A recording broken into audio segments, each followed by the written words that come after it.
Chenchalguda jail నుంచి విడుదలైన అల్లు అర్జున్ రాత్రంతా మంజీరా బ్యారక్లోని బ్లాక్ నెంబర్ 1లో ఉన్నట్టుగా తెలిసింది. సో తెల్లవారుజాము వరకు ఆయన నిద్రపోలేదని అక్కడ ఉన్నవారు చెప్పారు.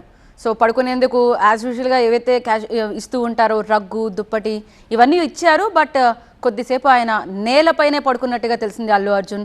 తెల్లవారుజామున 2 గంటల తర్వాత కాసేపు నిద్రపోయినట్టుగా తెలిసింది. సో ఉదయం 5:45 బన్నీని జైలు అధికారులు నిద్రలేపారు. అంటే రాత్రంతా ఎలా గడిచింది అల్లు అర్జున్ జైలు జీవితానికి సంబంధించి ఒకసారి ఫాలోఅప్ తీసుకుంటే టైం టు టైం అసలు ఏం జరిగింది అనేది మీకు వివరించే ప్రయత్నం చేస్తున్నాం. సో జైలు అధికారులతో తప్ప బన్నీ ఎవరితోనూ మాట్లాడలేదట. విఐపి సెల్లో విడిగానే ఉన్నట్టుగా తెలిసింది అల్లు అర్జున్ సిబ్బంది. అయితే రాత్రి అల్లు అర్జున్కి భోజనం ఇచ్చారు జైలు అధికారులు. ముందుగా తినడానికి ఇష్టపడలేదు. ఆ తర్వాత కాస్త పప్పన్నం తిన్నట్టుగా తెలిసింది.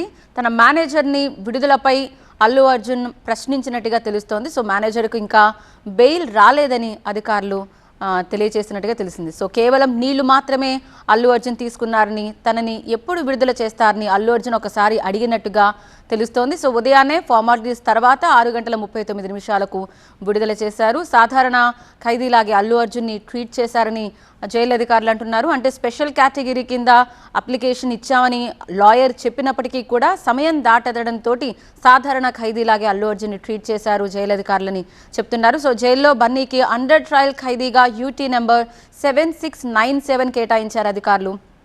చెంచులగూడ జైల్ మెయిన్ గేట్ నుంచే అల్లు అర్జున్ బయటకు వచ్చారు. ఆ తర్వాత ప్రిజన్స్ అకాడమీ గేట్ వైపు నుంచి తీసుకువెళ్లారు. అక్కడ నుంచి ఎస్కాట్ ఇచ్చి ఆయన కారులో ఇంటికి పంపించారు. నిన్న సాయంత్రం 6:36 బన్నీ జైల్లోకి వెళ్తే ఇవాళ ఉదయం 6:39 బయటకు వచ్చారు. అంటే 12 గంటల పాటు అల్లు అర్జున్ చెంచులగూడ జైల్లో ఉండాల్సి వచ్చింది.